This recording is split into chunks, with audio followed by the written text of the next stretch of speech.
Bonjour Monsieur Médan. Bonjour mademoiselle, je vais vous présenter le master SCPN. Donc quels sont les enjeux actuels de votre master? C'est une question assez large, intéressante.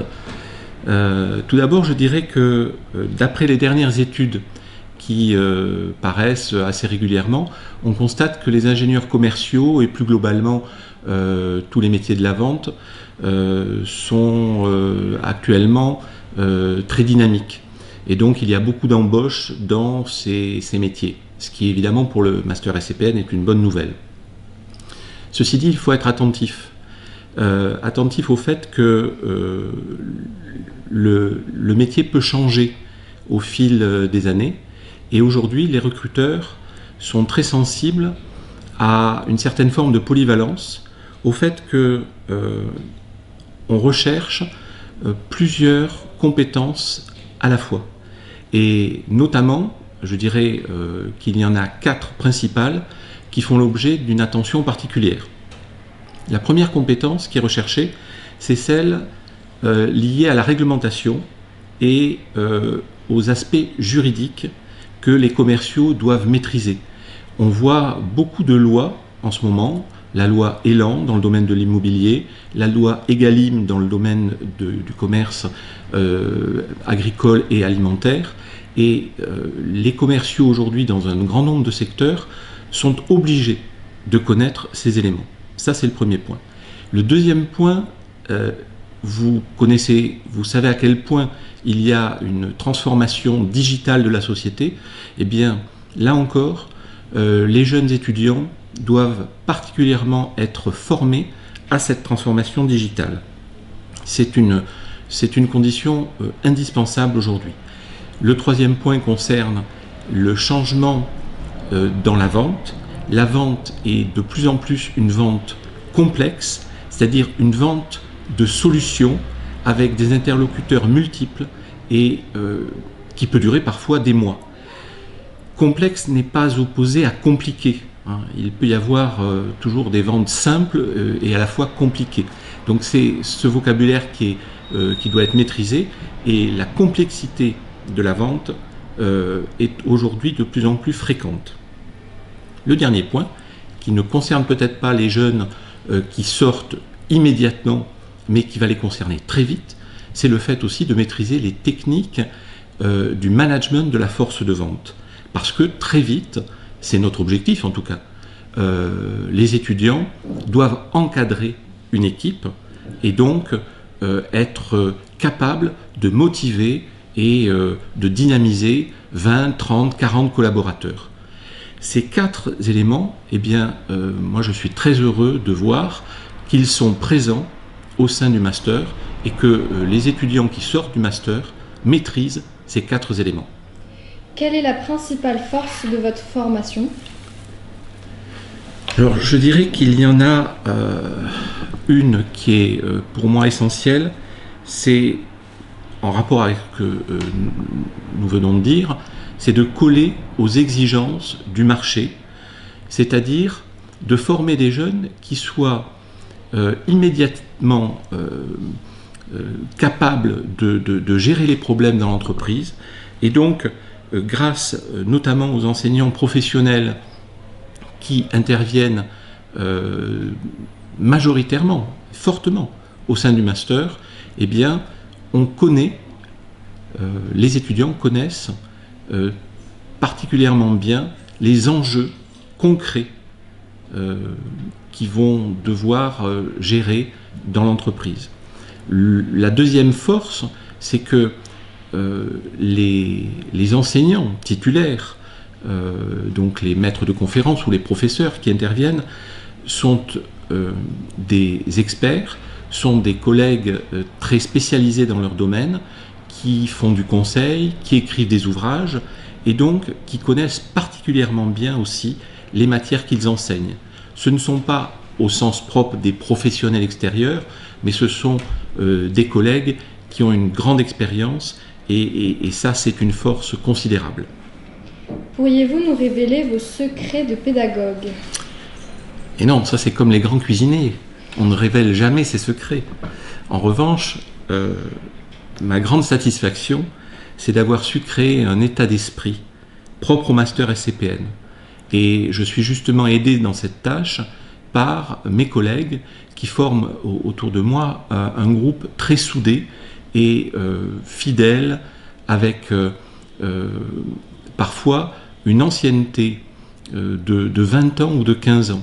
Alors évidemment, il y a des petits nouveaux qui arrivent, c'est normal, mais il y a un cœur au sein du master qui est constitué de 5 à 6 personnes très présentes, toujours là lors des rentrées, des pré-rentrées, qui montrent aux étudiants cette confiance réciproque. L'ambiance qui règne entre les étudiants eux-mêmes, entre les étudiants et les anciens, entre les étudiants et les enseignants, favorise le dynamisme, favorise la prise d'initiative, et ça c'est une très bonne chose. C'est peut-être pas totalement de la pédagogie, mais c'est quelque chose dont je suis très, très heureux du résultat. Que deviennent vos étudiants suite à l'obtention de leur diplôme? Alors les étudiants sont très, très vite embauchés. Ils font le choix, certains, d'aller dans de très grandes entreprises, dans des entreprises de taille moyenne. Parfois, certains ont envie de participer à la création d'une start-up et donc participent à un projet de petite taille, avec quelques amis parfois. Donc c'est très variable. Mais on a évidemment un nombre élevé d'étudiants qui vont dans des grandes entreprises, parce que malgré tout, en termes de CV et de progression, c'est à mon avis bien d'intégrer une grande entreprise lors de son premier poste, donc on les y encourage. Et des grandes entreprises françaises, parfois à l'international, recrutent nos étudiants. Chaque année, pendant l'année, des grandes entreprises comme Oracle, Le Printemps, Henkel viennent chez nous assurer des conférences, et parfois même, souvent, régulièrement, accueillent les étudiants lors de séminaires sur une journée sur le terrain. À titre d'exemple, chaque année, depuis des années, Henkel accueille les étudiants. Depuis quelques années que nous sommes en partenariat avec le Printemps, la Printemps Academy accueille une journée des étudiants. Donc aucun problème d'insertion professionnelle. Pour certains étudiants qui sont parfois exigeants, ils peuvent mettre quelques mois avant de trouver, mais c'est plus souvent parce qu'ils sont exigeants et qu'ils ne veulent pas prendre n'importe quel poste qu'ils mettent du temps. Là, généralement, c'est comme ça. En quoi estimez-vous que votre formation est différente des autres? Alors, je pense que la différence peut s'opérer en trois points. Le premier, ce sont les cours, certains cours que vous ne trouverez pas dans d'autres masters, notamment le cours d'urbanisme commercial ou le cours sur la vente complexe qui est fait par un docteur spécialisé qui est un ancien du master et qui a créé une société de conseil qui marche très très bien aujourd'hui, avec une conception très, très terrain de la négociation. Ça, c'est le premier point, des cours originaux. Le second point, très sincèrement, concerne l'équipe enseignante. Les étudiants ont la chance d'avoir des professionnels et des titulaires de très haut niveau qui ont eu des responsabilités dans l'entreprise. Nous avons, à titre d'exemple, un des vice-présidents de Walt Disney, un des créateurs PDG de Marionneau, le ex-directeur de l'innovation de l'entreprise Shell, le PDG fondateur de Molen Market, qui est une entreprise d'urbanisme commercial de très haut niveau avec laquelle nous sommes en train de construire une chaire qui va prendre sa place dans la fondation de Paris 1. Donc voilà le type d'intervenants professionnels que les étudiants ont la chance d'avoir en face d'eux, ce qui est évidemment un atout considérable. Et enfin, troisième élément, c'est un peu de... les économistes diraient c'est une rente, mais c'est une rente que nous essayons d'enrichir. Le fait d'avoir le nom Sorbonne est évidemment un élément distinctif de premier plan au niveau national et au niveau international. La Sorbonne est connue et c'est un plus pour nos étudiants dans leur carrière professionnelle. Qu'est-ce que vous appréciez chez un candidat ? La sélection des candidats est une alchimie complexe qui suppose à la fois d'avoir de l'expérience et d'être aidé par un jury, c'est-à-dire que je ne sélectionne pas les candidats tout seul, c'est un travail de groupe. Le candidat généralement qui va plaire au jury, c'est un candidat qui a trois qualités ou un ensemble de trois qualités. La première qualité, il ne faut pas la négliger évidemment, c'est le dossier, le dossier académique, le dossier scolaire. En bref, on va dire il faut de bonnes notes sur une période assez longue et pas uniquement l'année qui précède. On regarde le dossier depuis le bac. Ça, c'est le premier point. Le second point concerne les expériences professionnelles. Les expériences professionnelles dont le candidat saura nous parler avec intelligence. Si vous voulez, évidemment sur le CV il y aura plus ou moins de stages, mais si pendant l'oral on pose une question sur une expérience professionnelle et qu'on a une réponse creuse qui nous montre que le candidat ne maîtrise pas cette expérience professionnelle, ça va nous décevoir. Et le troisième point concerne le caractère du candidat, un caractère que nous souhaitons compatible avec le groupe, parce que nous avons envie, comme je le disais tout à l'heure, de créer un état d'esprit au sein du master, et c'est très important.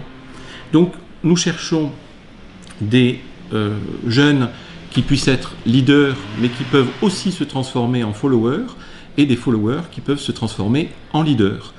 L'état d'esprit, la maturité est un élément très important. Il nous est arrivé déjà de ne pas prendre de très bons candidats qui ont 15 ou 16 de moyenne parce que nous pensions tous que ça pourrait être très négatif au sein du groupe, que le candidat ne montrerait pas, si vous voulez, les caractères que nous recherchons. Voilà. Quelques mots pour conclure cette vidéo ?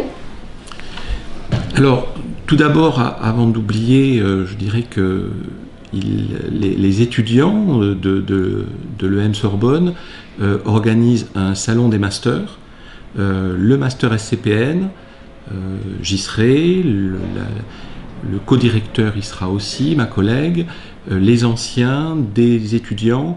Donc nous présenterons le master, nous répondrons à vos questions. C'est le premier point, hein, et vous êtes évidemment les bienvenus. Pour terminer, je dirais qu'il y a un grand changement qui va s'opérer en septembre 2019. C'est le passage en apprentissage du Master 2. Le Master 2 va donc passer en apprentissage avec comme avantage évident, à mon avis, une encore plus grande proximité avec les entreprises et la professionnalisation va s'accentuer. Nous n'avons pas de problème d'insertion. Je pense qu'avec l'apprentissage, nous en aurons encore moins. Et ce qui risque de changer peut-être plus, c'est le temps de recherche du premier emploi qui, à mon avis, c'est le cas dans la plupart des transformations d'apprentissage, va se réduire encore plus qu'aujourd'hui. Voilà. Donc